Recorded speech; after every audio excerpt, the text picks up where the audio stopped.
Hey everyone, it's Peter from Daydream Nation, and today I've got one of the superstar legends of rock, Carmine Appice. How are you, mate? I'm very good. I'm very good, actually. I'm sitting home in my house doing interviews and to go after my cactus show.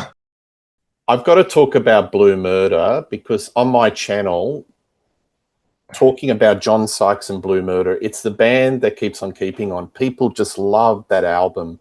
Why do you think that album just keeps on going? It was a great album. It was a fucking great record. I would Mm. have bet you my house that was going to be a huge record. It's a good thing I didn't. So amazing. I went after that band. Again, there it is. Cozy was in that band. I said, that's fucking Cozy. He gets all these gigs, you know? Yeah, I kept my eye on it, and then Cozy was gone, and Ray Gillan was gone. And I said, I want to be in that band. I love John Sykes. I love Tony Franklin. Still to this day, they were two of my favorite guys to work with. Musically, were amazing. You yeah. know, and I went to England with my brother Vinny when he was in Dio. They played 4 nights in London. I said, somebody's going to know how to get a hold of John Sykes. He didn't leave in LA yet, you know. Mm. And I went and again, Chris Welch from Melody Maker knew how to do it. He gave me the number. I called. It was John Sykes' stepdad was one of the managers. That's where we went wrong, you know. And I went. I drove 3 hours to Blackpool. I was listening to one CD, one tape. It was a cassette all the way. A Permanent Vacation by Aerosmith. The whole way, 3 hours. You know, I was Mm. kept going over and over. And then when I got there, Tony met me. He busted into the bar. He was a drinker, an alcoholic, a druggie at that time. And I had a drink. The next day, we went to John's house, smoked some hash. I jammed on Cozy Powell's drums. Right? I just can't get rid of this guy, you know? And and John said to me, "Oh my God." He goes, "Cozy has like four drum fills.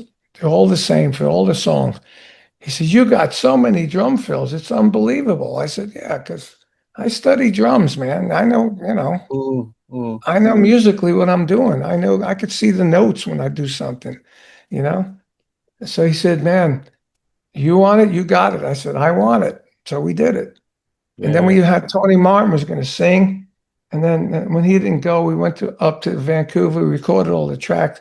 Then we came back, and then Bob Rock recorded that big Motley Crue record. And he used my tracks. I'm sure he used tracks, my samples from the drum sound we got, because we got an unbelievable drum sound up there on that Right. record.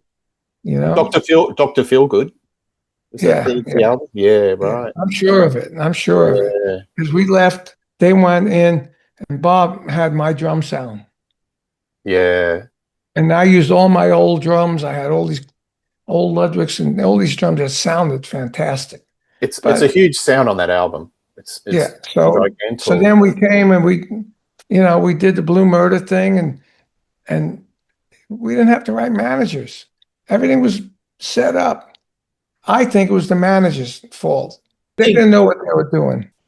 Do you think Geffen might have sabotaged it? There's a lot of rumors. That's what John says. There's a lot of rumors That's that what John they. says. I don't Yeah, I don't know about that yeah. because we controlled it.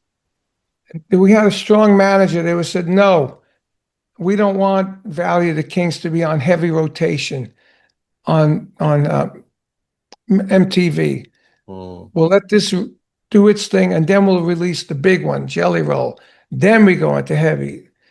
But didn't listen. You know, mm. there was nobody to tell us that. Yep. After the fact, we looked at it and said we did it wrong. And then when it failed, I mean, we went to Japan. We had 12,000 people in Japan. It was huge in Japan because we were there when Burn magazine said the trios of all time, the Cream, Jimi Hendrix, BBA, and Blue Murder. I was in two of them, right? We were huge there. And Mm, then when we came back, grunge hit, there was the end of Blue Murder. John went into depression. And I just saw a whole thing on the internet about John, a bio documentary about John. Some things I didn't know. I didn't know anything about that Thin Lizzy, Tigers of Panzan thing. I knew nothing about that. Mm. John used to tell me, it was just a big band. It was great. It was a really good band. He changed that band. And, when we couldn't find a singer, what happened here? When we couldn't find a singer, hold on. Where did I go? There it is. Yeah, We no, couldn't it's find fine. a singer. Me and Tony said, you sing. You got the Yep. demos. You sing. We'll back you up. We'll be a trio. We had a keyboard player. We called it trio with depth. It's the keyboard gave it the depth that we had. But Yeah. when we played live, we did 8 shows with Bon Jovi, man. And the audience was going wild over it. All the girls were going wild over it. And we were jamming. It wasn't like pop stuff like Bon Jovi. We were jamming. It was harder, Everywhere we went, we were harder edge. jamming. It Yeah. was freaking great. And I was so sad when he died because we were talking just before COVID about doing a tour, Yep. and we had a manager to do it. Then John said, I don't want to. He fought with the manager. That's right. And then after COVID, we got together again. I'm pretty sure it was after COVID. No, it was before COVID. I'm sorry. It was 2020. And John said, but I want to call it Blue Murder, John Sykes and Blue Murder. I said, dude, people want to see Blue Murder. They don't want to see us playing Thin Lizzy or Tigers of Panzan. They want to see Blue Murder. We have 2 albums now. They want to Mm. see Blue Murder.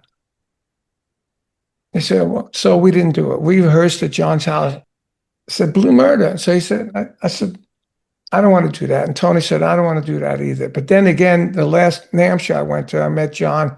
He was collecting a heavy metal gods award for Bob Daisley. And I was kind of pissed off. I said, I was one of Bob's best friends. He said, why do you got John Sykes doing it? Anyway, whatever it was. Oh, don't put that on, Bob. Bob, I'm sorry. I didn't mean that. Bob might watch that. Yeah, I love you, Bob. Bob is my best friend. And anyway, so at that gig, he said, I'm going to do that tour. I said, Tony's going to do it with me. And I got kind of upset. I said, man, Tony, why are you doing that? Then John says, look, we'll do this tour and then I'm going to do this tour and get it out of my system. Then we'll do the Blue Murder tour. I said, okay, great. And then he introduced me to his little black drummer. He had the guy's dying to meet you. You mind talking? I said, sure. I went over. I'm a nice guy with drummers and everything. I like Mm. seeing new drummers and trying to inspire him. And Mm. that was it. That was the last time I saw John. Yeah. With COVID, after COVID, it was like a mess. And I would talk to him on the phone once in a while. He never answered the phone a lot. And then this one time he didn't answer. He didn't answer. He didn't answer. Finally, I said, dude, are you okay? I'm worrying about you. And he called me back and said, yeah, I'm doing fine. Wasn't long Mm. after that he died. Yeah. And I found out from Tony. Tony was look. He knew Tony more than me, longer than me. But I was because of me. He moved to L.A. down right near where I lived because we were good friends. We'd get up in the morning. I'd say, "Well, I'll go into John's, have a cup of tea." He had a studio. It was fantastic. And then he never told me. I felt bad that he never told me. But then he died. And I said, "Wow." You know, Was he a perfectionist in the studio, Carmine? yes, kind of. Not like Jeff Beck. Not as bad as Mm. Jeff Beck. But he was good. But he loved Bloomer. He loved the way we played together. You Yeah. know, he loved the way we played together. You know, live we were freaking amazing. I had my light guy from King Cobra. We had the light guy. Went to Japan. We had lights. Mm. We had like we went out like a big band. We had 2 buses and a truck. We were confident that we were going to be big. You know. Yeah. And especially after the reaction of the Bon Jovi gigs, it was unbelievable. But There's a lot of conjecture that because that album failed, John never recovered. He did go into a state of he never depression. recovered. never recovered. Matter of Yeah. fact, he did nothing for a while. And, Tony Franklin, I think he took Tony off salary. I'm not sure about that. But then Tony had to leave to go make some money. I left. I started working with Vanilla Fudge again, you know, and I spent the whole 90s in Japan, because grunge Mm, didn't do good for me. I did albums. I did my Guitar Zoo stuff. I played with this guy, Cha. We did Cha Bogan a piece. We did Budokan, and we did 12,000 people in Tokyo, in which he would do with mostly 2,500. So we were big over there. So when I came back, you know, it was like it was the grunge was terrible, man. He went out and did some Blue Murder, but it was terrible with different guys. Mark Mendoza, who's great, that the guy Tommy played drum, but it wasn't me and Tony. I went and mm, worked with LaFudge, and that's when it started. He said, "Well, you go do that, and we're done." And then he tried to do the second album, and he had to bring me and Tony back to do the yeah. second album, as sidemen, but we were still Blue Murder. Well, you And had then you had chemistry, didn't you? The we three of did. you. It was magic. Yeah, It was magic. Some bands, when you get together, you have magic. Like absolutely. BBA had magic. Vanilla Fudge had magic. The Yeah. first Cactus had magic. You know, Mm, yeah. uh, King Cobra was a little forced. It wasn't Mm, magic, but it was forced. yeah.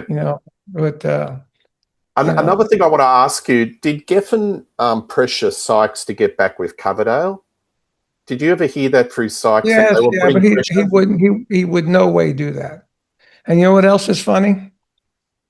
I couldn't join Whitesnake. I couldn't join Rainbow at the time. So I was working with Mike Bloomfield, and we had a record deal. In those days, you can't jump ship.